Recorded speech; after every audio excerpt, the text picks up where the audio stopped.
ایک حافظ قرآن لڑکی پر سانپ کا عذاب کیوں آیا؟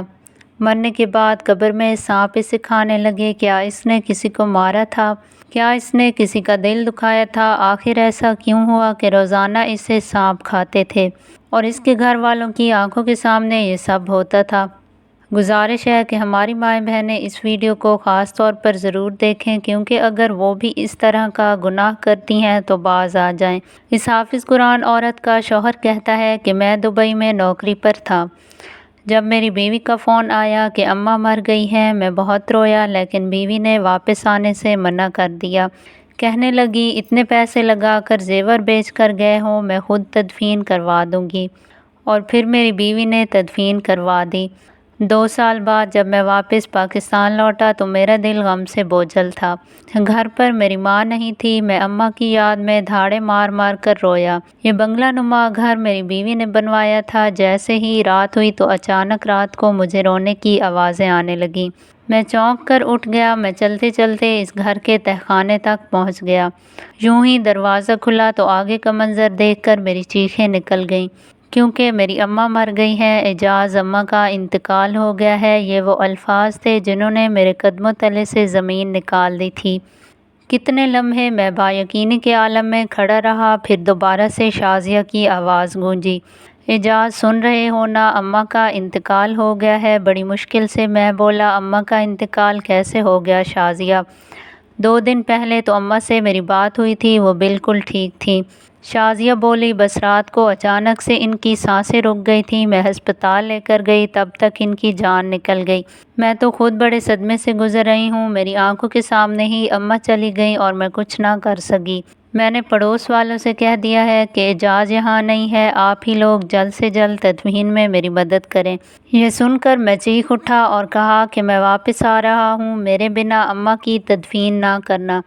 میں اکلوتا بیٹا ہوں، یہ حق صرف میرا ہے کہ میں ان کی تدفین اپنے ہاتھوں سے کروں۔ مگر شازیہ یہ کہنے لگی، اعجاز ایسی باتیں نہ کریں، اماں کو میں اتنی دیر نہیں رکھ سکتی، وہ بوڑھی عورت ہیں، ان کی میت خراب بھی ہو سکتی ہے۔ اگر آپ واپس بھی آ جائیں تو تب تک اماں کی تدفین ہو چکی ہوگی، آپ لاکھوں پیسہ لگا کر وہاں گئے ہیں اور اب پھر واپس آنے پر لاکھوں روپے لگیں گے۔ میں نے اپنا زیور سب کچھ بیچ کر آپ کو بھیجا ہے، واپس آؤ گے تو سب برباد ہو جائے گا، ہمارے بچے کیا کھائیں گے؟ آپ کام پر توجہ دیں اور اماں کے اصالِ ثواب کے لیے وہیں بیٹھ کر کچھ پڑھ لیں۔ آپ کے واپس آنے سے اماں تو واپس لوٹ کر نہیں آئیں گی، لیکن آپ کو بہت بڑا نقصان ضرور ہوگا۔ شازیہ نے صاف لفظوں میں مجھے واپس آنے سے منع کر دیا۔ وہ کہہ رہی تھی کہ اس نے پڑوس والے حامد سے کہہ کر سارا انتظام کر دیا ہے، اس نے بس مجھے کچھ پیسے بھیجنے کو کہا اور میں نے اسی وقت شازیہ کے اکاؤنٹ میں پیسے بھجوا دیے۔ اماں کے مرنے کے بعد میرے لیے کام کرنا مشکل ہو چکا تھا، اماں کے اچانک انتقال نے مجھے توڑ کر رکھ دیا۔ مجھے دکھ اس بات کا تھا کہ میں اماں کا اکلوتا بیٹا تھا، اماں کی تدفین بھی نہ کر سکا اور اماں کا آخری دیدار بھی نصیب نہیں ہوا۔ میرا دل خون کے آنسو رو رہا تھا۔ نوکری سے واپس آ کر میں کمرے میں آ کر لیٹ گیا تو ماں جی میری آنکھوں کے سامنے گھومنے لگی۔ میری ماں کا شفیق چہرہ مجھے بے چین کر گیا۔ ابا کے انتقال کے بعد اماں نے ماں کے ساتھ ساتھ باپ بن کر مجھے پالا تھا۔ صبح سے شام تک لوگوں کے گھروں میں کام کیا کرتی تھیں اور باقی سارا وقت میری پڑھائی اور گھر پر توجہ دیتی تھیں۔ میں صرف 12 سال کا تھا جب ابا اس دنیا سے چلے گئے تھے۔ اسی وقت سے میری ماں نے لوگوں کے گھروں میں کام کرنا شروع کر دیا تھا، جبکہ میں ایسا نہیں چاہتا تھا۔ میں نے کئی بار اماں سے کہا کہ میں پڑھائی چھوڑ کر کسی دکان پر کام کرنے کے لیے لگ جاتا ہوں، کوئی بھی مزدوری کر لیتا ہوں، لیکن اماں نہ مانی۔ اماں کا ایک ہی خواب تھا کہ میں اچھا پڑھوں اور اچھا مستقبل بہتر کروں۔ اماں مجھے کسی محنت و مشقت میں ڈال کر پڑھائی سے دور کرنا نہیں چاہتی تھیں اور اس کے لیے اماں نے خود کو دن رات کی بھٹی میں جھونک دیا تھا۔ نوکری کے ساتھ گھر سنبھالنا بہت مشکل تھا، لیکن اماں نے کبھی ہار نہ مانی، کبھی ان کے چہرے پر تکلیف کے آثار نظر نہیں آئے تھے۔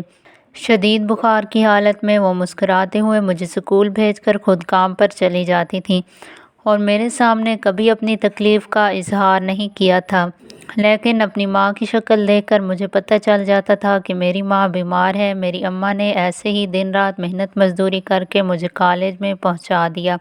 کالج کے دنوں میں بھی میں نے نوکری کی بات کی کہ اماں اب آپ آرام کریں، آپ بیمار رہنے لگی ہیں، میں کوئی نوکری کر لیتا ہوں۔ تو اماں نے صاف منع کر دیا، کہنے لگی بس تو پڑھائی کر اور میں کچھ نہیں چاہتی، میری یہی خواہش ہے، یہی خواب ہے کہ میرا بیٹا پڑھا لکھا انسان ہو اور بڑے عہدے پر فائز ہو۔ میں نے ماں سے کہا میں جوان ہوں، ساتھ نوکری بھی کر سکتا ہوں اور پڑھائی بھی، لیکن اماں کہنے لگی کہ میں چاہتی ہوں تجھے اچھے اسکالرشپ ملیں، تو اچھے نمبروں سے پاس ہو۔ تیرے ابا کا بھی یہی خواب تھا کہ ہمارا بیٹا پڑھ لکھ کر قابل انسان بنے۔ تیرے ابا نے ساری زندگی اس بات کا دکھ کیا کہ انہوں نے تعلیم حاصل کیوں نہیں کی تھی، اور میں چاہتی ہوں کہ تجھے کبھی بھی یہ دکھ نہ دیکھنا پڑے۔ میں نے اماں کی اس بات کو پلے سے باندھ لیا اور خوب محنت کرنے لگا، اچھے نمبروں سے کالج پاس کیا تو یونیورسٹی میں اسکالرشپ مل گئی۔ میں نے اپنی انجینئرنگ پوری کی اور ساتھ ساتھ نوکری بھی شروع کر دی۔ آہستہ آہستہ نوکری اچھی ہوتی گئی اور مجھے اچھی خاصی تنخواہ ملنے لگی۔ اس طرح گھر کے حالات بدلنے لگے۔ میری ماں کبھی مجھے اپنے پاس بلا کر اپنی کوئی ضرورت بیان کرتی تو اس پر بھی شازیہ لڑنا جھگڑنا شروع کر دیتی۔ وہ ہمیشہ یہی کہتی تھی کہ آپ کی ماں مجھے سکون سے 2 گھڑی آپ کے ساتھ بیٹھنے نہیں دیتی، جبکہ میری ماں مجھے بہت کم بلایا کرتی تھی۔ میں خود ہی اپنی ماں کے پاس جا کر بیٹھتا تھا کیونکہ وہ تنہا تھی، ان کا میرے سوا اس دنیا میں کوئی نہیں تھا۔ اماں کو میرے ساتھ کی ضرورت تھی، ساری زندگی میری اماں نے میرے پیچھے قربان کی تھی۔ ایک دن شازیہ اور میرے درمیان جھگڑا اتنا بڑا ہوا کہ اماں کمرے میں آ گئیں، کہنے لگیں کیا بات ہے بیٹے، کیوں بہو سے جھگڑ رہے ہو؟ یہ سن کر شازیہ غصے میں کہنے لگی کہ آپ کی سکھائی ہوئی پٹیاں ہیں جو میرا شوہر ہر بات پر مجھ سے جھگڑا کرتا ہے، آپ جو انہیں لے کر بیٹھ جاتی ہیں اور پھر ان کے کان بھرتی رہتی ہیں، اسی کے بدلے میں یہ سب کچھ ہوتا ہے۔ میں نے جب شازیہ کے منہ سے یہ بات سنی تو زوردار تماچا اس کے منہ پر مار دیا۔ وہ میری ماں سے جس لہجے میں بات کر رہی تھی میرے لیے یہ برداشت کے باہر تھا۔ میری اس حرکت پر اماں نے مجھے ایک زوردار تھپڑ مار دیا، کہنے لگیں ہمت کیسے ہوئی بیوی پر ہاتھ اٹھانے کی، میں نے تمہاری یہ تربیت تو نہیں کی تھی۔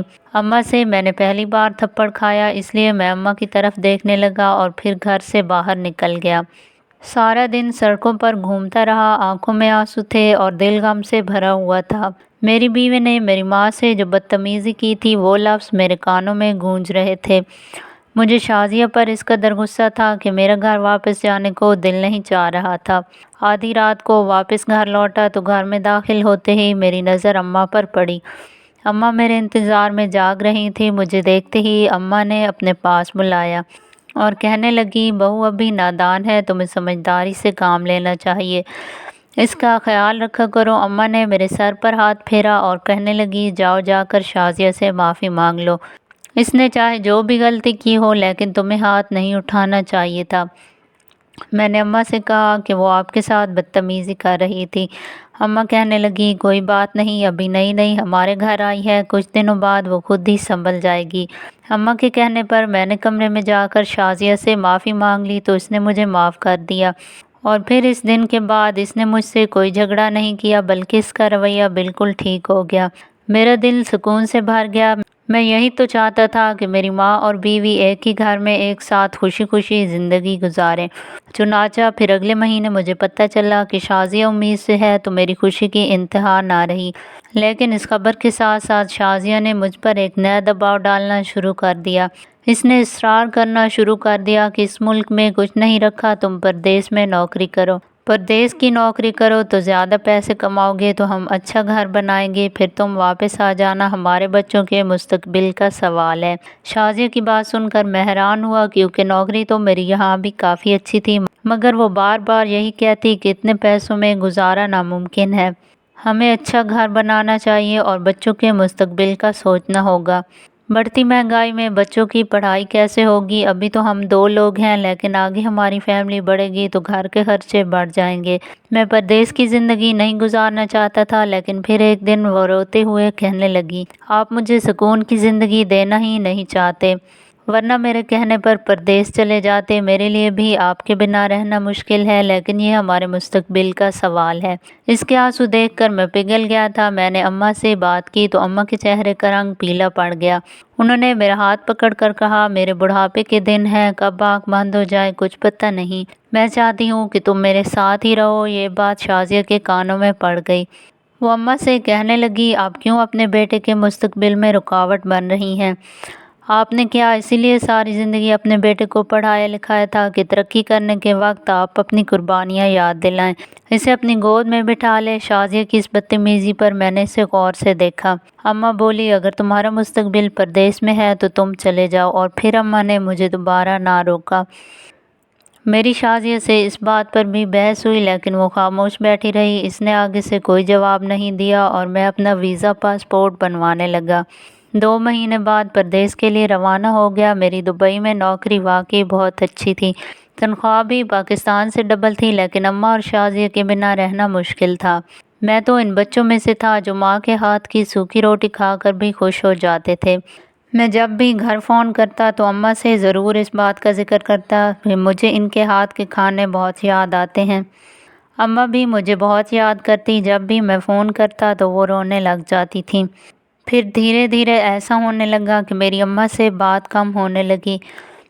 میں جب بھی فون کرتا تو شازیہ بتاتی کہ اماں سو رہی ہیں، آرام کر رہی ہیں۔ میں حیران ہوتا کہ اماں اتنا زیادہ سونے کیوں لگ گئی ہیں۔ ایک دن میں نے شازیہ سے پوچھا تو شازیہ کہنے لگی، اماں کی عمر کافی ہو گئی ہے اور اکثر بیمار رہتی ہیں تو دوائی لے کر سو جاتی ہیں۔ آپ کی کال آتی ہے تو میں انہیں بار بار ڈسٹرب نہیں کر سکتی۔ پھر ایک دن پاکستان سے فون آیا کہ میں ایک بیٹی کا باپ بن گیا ہوں۔ میں بہت خوش تھا، لیکن 2 سال سے پہلے واپس لوٹنا ممکن نہیں تھا۔ میری بیوی بہت خوش تھی کہ اس نے کافی پیسہ جمع کر لیا ہے۔ شازیہ کی یہ باتیں سن کر مجھے کچھ حوصلہ آیا۔ میں نے شازیہ سے کہا کہ میں پرانے گھر جانا چاہتا ہوں، مجھے اماں کی بہت یاد آ رہی ہے۔ اماں کا انتقال پرانے گھر میں ہی ہوا تھا۔ شازیہ اماں کے انتقال کے بعد اس نئے گھر میں شفٹ ہوئی تھی۔ شازیہ کہنے لگی، پرانا گھر تو میں نے فروخت کر دیا ہے۔ یہ سن کر میری آنکھیں پھٹی کی پھٹی رہ گئیں۔ میں نے غصے میں کہا، یہ تم نے کیا کیا؟ وہ میری ماں کا گھر تھا، میرا بچپن اسی گھر میں گزرا تھا، تم نے مجھ سے پوچھے بنا گھر کیوں فروخت کیا؟ شازیہ کہنے لگی، یہ گھر بناتے وقت پیسوں کی ضرورت تھی تو میں نے اس گھر کو بیچ دیا۔ آپ کو اس لیے نہیں بتایا کہ آپ پردیس میں ہیں، پریشان ہوتے۔ مجھے شازیہ کی اس حرکت پر بہت غصہ آیا، لیکن خیر اب جو کچھ ہونا تھا وہ ہو چکا تھا۔ شازیہ سے کہا کہ مجھے اماں کی قبر بتاؤ، میں اماں کی قبر پر جانا چاہتا ہوں۔ تو وہ کہنے لگی، چلو میں آپ کو لے چلتی ہوں۔ وہ مجھے قبرستان میں لے گئی۔ وہاں ایک قبر پر اشارہ کر کے اس نے بتایا۔ ان کے پاس بیٹھ گیا اور اماں کے قدموں میں رونے لگا۔ اماں سے معافی مانگی کہ میں کتنا بدقسمت بیٹا تھا جو ماں کے جنازے کو کندھا بھی نہ دے سکا۔ قبرستان سے جب میں واپس گھر لوٹا تو میرا دل غم سے بوجھل تھا۔ شازیہ کہنے لگی، آپ تھوڑا سا آرام کر لیں۔ پھر میں اپنی بیوی کے ساتھ اپنے کمرے میں چلا گیا۔ جیسے ہی صبح آنکھ کھلی تو میری آنکھوں نے جو منظر دیکھا وہ میرے قدموں تلے سے زمین کھینچنے کے لیے کافی تھا۔ میری آنکھیں پھٹی کی پھٹی رہ گئیں۔ میری بیوی نیچے زمین پر پڑی ہوئی تھی۔ جب میں نے بستر سے اٹھ کر اسے سیدھا کیا تو اسے دیکھ کر میری جان نکل گئی، کیونکہ وہ اس دنیا سے جا چکی تھی۔ میں نے جلدی سے اسے گاڑی میں لٹایا اور بڑے ہسپتال لے گیا۔ وہاں ڈاکٹروں نے چیک کیا تو انہوں نے بتایا کہ اسے رات کو ہارٹ اٹیک ہوا ہے، جس کی وجہ سے وہ کافی گھنٹوں پہلے ہی مر چکی ہے۔ میں اب بھی اماں کے غم سے نکلا نہیں تھا کہ ایک اور غم مجھ پر ٹوٹ پڑا۔ پھر میں نے صبر اور ہمت کر کے اپنی بیوی کی تدفین کی۔ تدفین کے بعد کافی دیر تک قبرستان میں بیٹھا رہا۔ کبھی میں اماں کی قبر دیکھتا تو کبھی اپنی بیوی کی قبر کو، لیکن پھر اچانک مجھے اپنی بچی کا خیال آیا۔ اسی کی خاطر میں اپنے گھر کو لوٹ آیا۔ میں نے رات کو اپنی بچی کو بڑی مشکلوں سے سلایا تھا۔ صبح جلدی اٹھا، نماز فجر ادا کی اور اپنی بیٹی کو لے کر قبرستان جا پہنچا۔ لیکن جیسے ہی میں اپنی بیوی کی قبر پر گیا تو یہ دیکھ کر میں حیران رہ گیا کہ میری بیوی کی قبر کے اندر بہت بڑا سوراخ ہوا پڑا تھا۔ ایسا لگ رہا تھا جیسے کسی جانور نے پنجے مار مار کر میری بیوی کی قبر کو کھولا ہو۔ ابھی میں یہی دیکھ رہا تھا کہ اچانک قبر میں سے ایک سانپ نکلا جس کے منہ اور پنجوں پر خون لگا ہوا تھا۔ وہ مجھے دیکھتے ہی وہاں سے بھاگ گیا۔ میں اور میری بیٹی یہ منظر دیکھ کر ڈر گئے۔ میں نے قبر کا سوراخ بند کر لیا اور رونے لگا، سوچنے لگا کہ میری بیوی نے ایسا کیا کیا تھا جس کی سے اتنی بھیانک سزا ملی۔ دوسرے دن پھر قبر پر گیا تو پہلے والا منظر تھا، اور آج ایک سانپ نہیں بلکہ 4 سانپ باہر نکلے تھے۔ میں ڈر گیا اور قبر دوبارہ سے بند کر دی۔ سوچنے لگا کہ اب شازیہ کی میت کہاں بچی ہوگی، سانپ اسے پوری طرح کھا چکے ہوں گے۔ میں استغفار پڑھتا ہوا گھر واپس آ گیا اور ساری رات خوف سے مجھے نیند نہیں آ رہی تھی۔ جب رات کے 2 بجے ہر طرف خاموشی تھی، اچانک مجھے کہیں سے سسکیوں اور ہچکیوں کی آواز محسوس ہونے لگی۔ میں ان ہچکیوں کا پیچھا کرتا ہوا جب نیچے تہخانے کی طرف گیا تو وہاں سے یہ آوازیں آ رہی تھی۔ وہاں ایک کمرہ بنا ہوا تھا۔ آج میں پہلی بار یہاں آیا تھا۔ میں نے جیسے ہی دروازہ کھولا، آگے کا منظر دیکھ کر میری چیخیں نکل گئیں، کیونکہ میرے سامنے میری ماں پڑی تھی جو سوکھ کر کانٹا ہو چکی تھی۔ اس میں صرف کچھ سانسیں باقی تھیں۔ میں نے جلدی سے ماں کو اٹھایا اور اپنے کمرے میں لے آیا، پھر وہاں سے ہسپتال لے گیا۔ کچھ دن میری ماں ہسپتال میں رہی اور اماں بولنا شروع ہو گئیں۔ اماں کو میں واپس گھر لے آیا اور اماں سے پوچھا، اماں مجھے تو شازیہ نے بتایا تھا کہ آپ مر گئی ہیں، آپ کو تہخانے میں کس نے بند کیا تھا؟ تو اماں نے جب مجھے ساری حقیقت بتائی تو مجھے اس بات کی سمجھ آ گئی، شازیہ پر سانپ کا عذاب اللہ نے کیوں نازل کیا تھا۔ وہ کتنی ظالم عورت تھی، وہ انسان نہیں تھی۔ اماں نے بتایا، جو تھپڑ تم نے اسے میرے سامنے مارا تھا، تب سے وہ میری جان کی دشمن بن گئی۔ تمہارے جانے کے بعد اس نے مجھ پر کئی ظلم کیے۔ وہ مجھے 2 دن بعد کھانا دیتی، اور جب نئے گھر میں آئی تو اس نے اس تہخانے میں بند کر دیا اور کہتی تھی، جس دن تو تڑپ تڑپ مرے گی تو یہیں تجھے دفن کر دوں گی۔ مگر ظلم کرنے والا یہ نہیں سوچتا کہ اوپر جو اللہ کی ذات بیٹھی ہے، وہ جب انصاف کرنے پر آتا ہے تو ظالم خود اپنے گڑھے میں گر جاتا ہے۔ وہ مجھے مارنا چاہتی تھی، مگر وہ کیا جانتی تھی کہ اس کی موت میرے سے پہلے ہو جائے گی۔ میں نے اپنی ماں کو گلے سے لگایا اور شازیہ پر جو عذاب نازل ہوا وہ بتایا، اور کہا، اماں اللہ انصاف کرنے والا ہے، جو ظلم اس نے تجھ پر کیے تھے اللہ نے اس پر سانپ کا عذاب نازل کر کے بدلہ لے لیا ہے۔ وقت گزرنے کے ساتھ اماں مکمل صحت یاب ہو گئیں اور میری دوسری شادی کر دی۔ میری یہ بیوی اماں اور میری بیٹی اور میرا بہت خیال رکھتی، اور میں سوچتا کہ اللہ نے مجھے نیک بیوی اب عطا کی ہے۔ میں اپنی زندگی اپنی ماں کے ساتھ ہنسی خوشی گزارنے لگا۔